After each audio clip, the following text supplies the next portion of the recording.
software. Can you see it? I Yes. hope. All right. Okay. So I'm so excited after these two uh, detailed and professional presentation.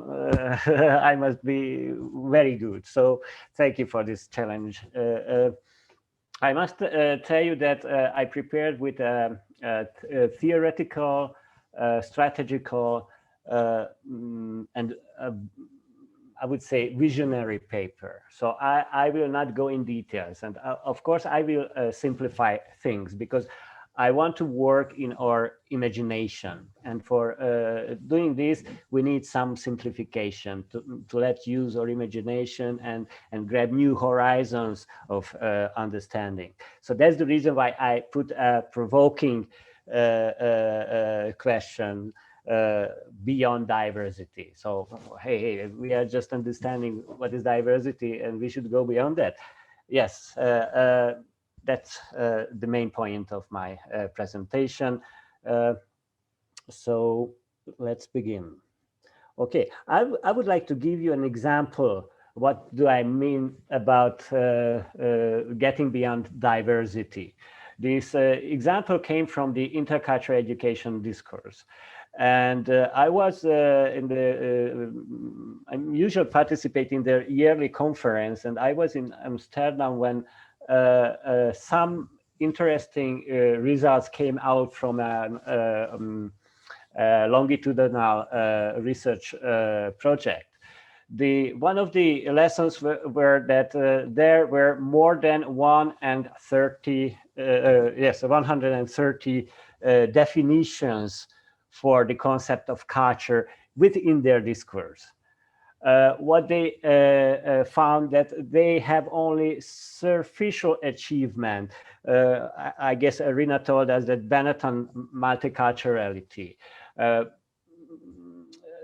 And maybe this is achievement has other implications like reinforcement of stereotypes with taco days, or in the US, or in Hungary, the Roma cultural days.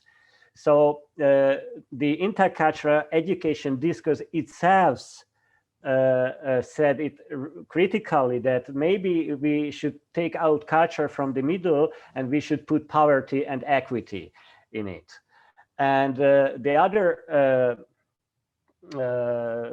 conclusion was of this overview that we need actions in structural levels. So I think we can anticipate the very same evolution of the concept of diversity. So we will have a lot of more definitions, more in the context of higher education. We can spend with 2 decades with that as well, but the evaluation process will be the same. So what is happening? What does it mean that we are using an evolutionary project? I just put the picture here to make some visual for it. So the details are not important. So interculturalism, diversity, inclusion are exploration concepts in my understanding. They have important role in raising your personal, social, and professional awareness from the aspect of human rights, democracy, and the rule of law. But these exploration concepts are unable to creating strategies or breakthroughs because these concepts eliminate and override themselves. So at the beginning, we articulate some concepts, and the context in which we could articulate them was less detailed. As we go further, we will have a broader horizon, and we understood how the concepts of the early period are not satisfying anymore. So this is the evolutionary approach of understanding of the role of the exploration concepts. I spent my the last 30 years to improve my my sensitivity, my awareness from personal, social, and professional aspects. So this is a ongoing process, but it has evolutionary steps. So we have to leave our concepts behind. So why I did it tell you? You know, we have a journal of Romology where we edited an anti-racist volume, and we published Mr. Bonnet's article about the American way of anti-racism. And he was not speaking about the US. He was speaking about the concept of anti-racism and why it is failed. The article is from 208, so much before the pandemic situation and the Black Lives Matter movement. And he realize or I don't know, shed light on the issue that anti-racism, when take actions in this model, only broadening the access to opportunity to be exploited more. I give you an example. So when capital is behind anti-racism projects and movements, the end of this is the wider horizon of exploiting, for example, the woman body by the beauty industry, which means that they can sell now, I don't know, cosmetics for brown skin and these kind of things. So people started to realize that anti-racism gives opportunity only a few of the people, and new phenomena started to grow, and this is anti-racism. So we are not facing with overt or covert racism, which are the old concepts. We are facing with anti-racism. So all argumentation with against overt and covert racism will be not enough because they have the narratives against that argumentation. This is the same with democratic things. I don't want to go into the details because that is an other presentation. So we are not facing with anti-democratic despotism or dictatorship. I changed it. We are facing with quasi-democratic exploration and exclusion. And maybe that work is much more harder. We are not facing with dogmatism. We are facing with anti-scientificalization. We are not facing with capitalist colonialization. We are facing with anti-capitalist colonialization of the mind.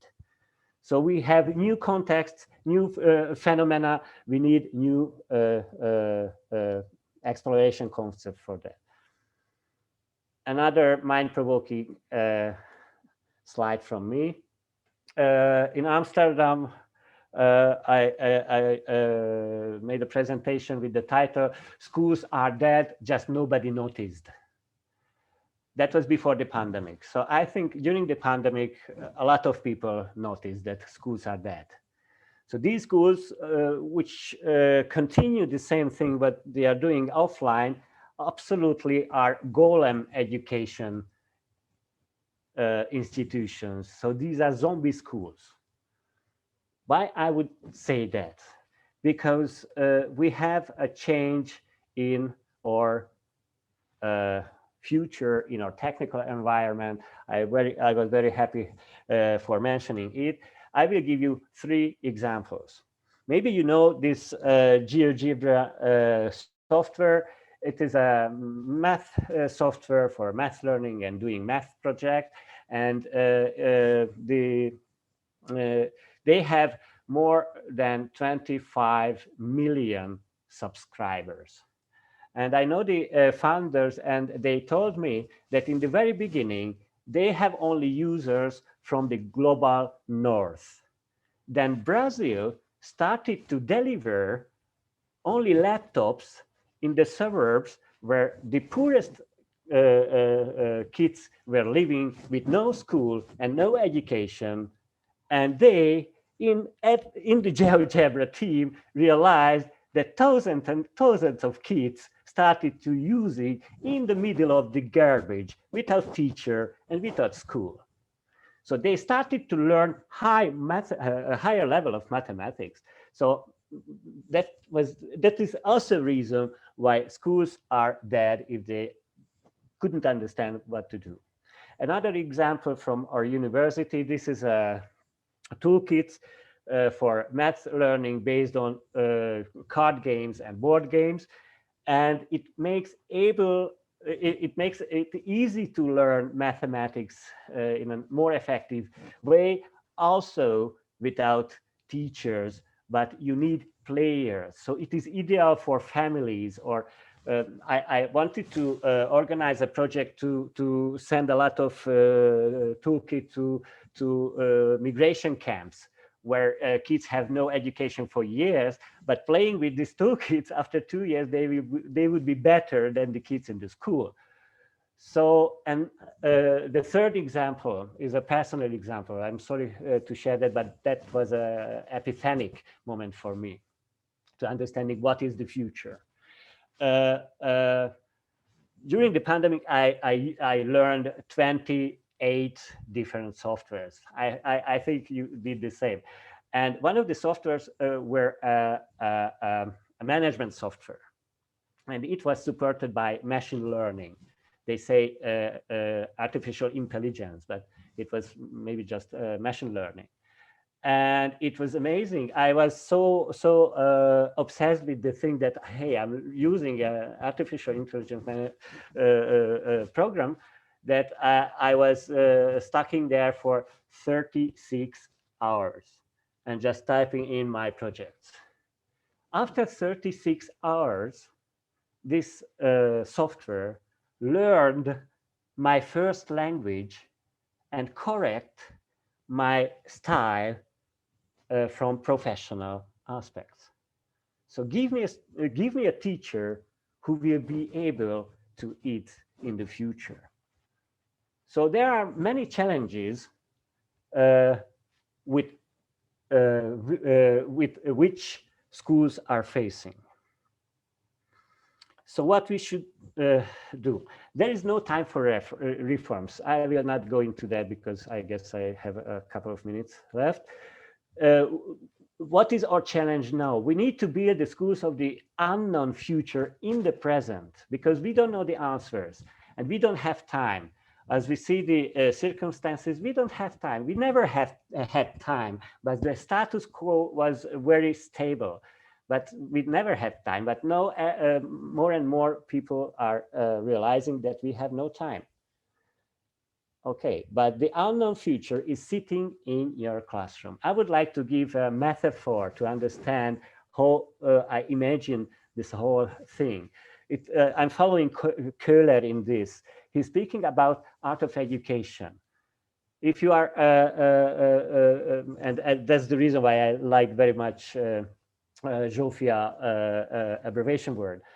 If you pay attention with acceptance and understanding of your individual learners, every single individuals in your classroom, the one, only, and unrepeatable individuals, that's what individual means in our European discourse, it means that it gives you a birth as a teacher.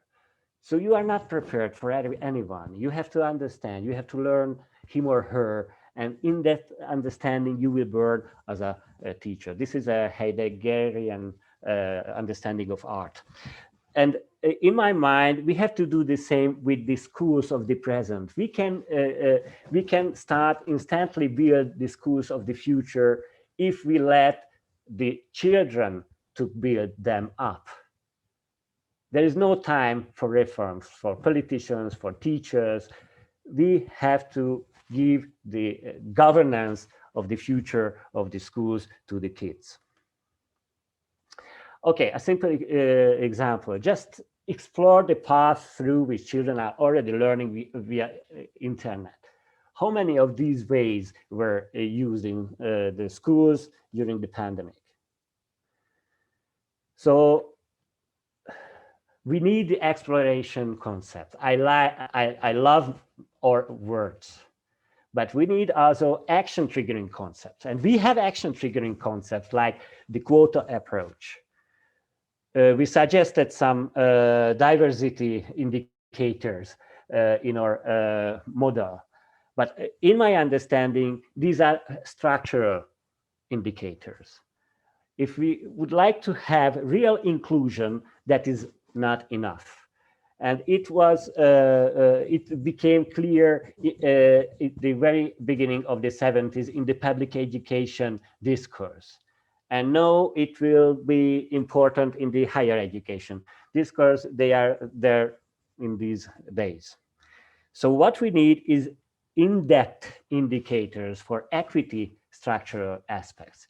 Because, okay, you can have heterogeneous groups, but we learned from Elizabeth Cohen, for example, or Aronson, that the social power relations will build up again within that group.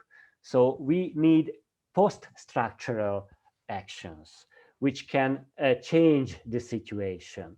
I will give you a simple example how you can imagine these in-depth indicators.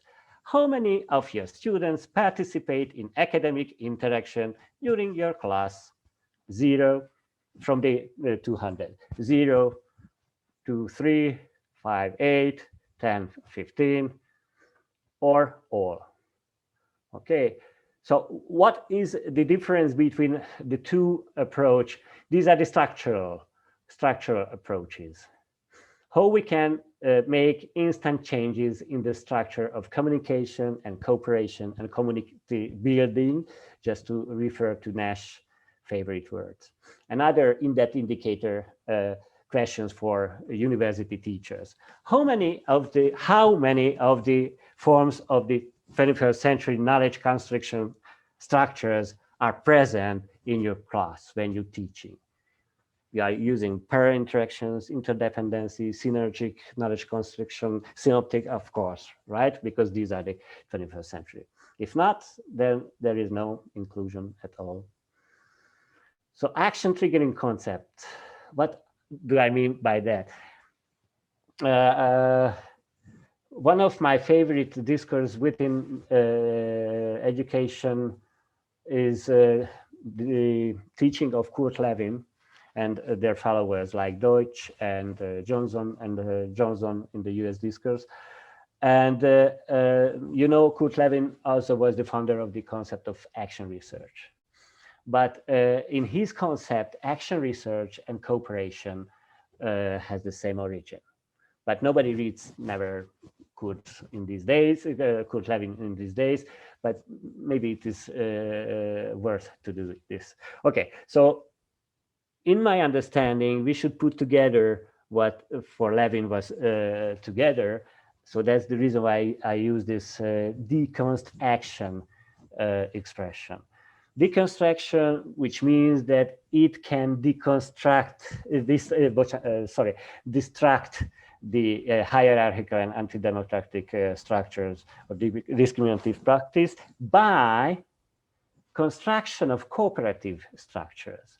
So that's the reason, because this is this two sides of the same coin, deconst action. And it is not enough to speaking about this. We have to do it. We have to provide these structural guarantees for the students who are sitting right now in your classrooms, because they are the future. And research, of course, means that evidence-based, the whole thing. So for me, this is the post-structural approach. And one of the examples for this is the cooperative paradigm. I don't know if I have more or no. Okay, that was it. Thank you for your attention.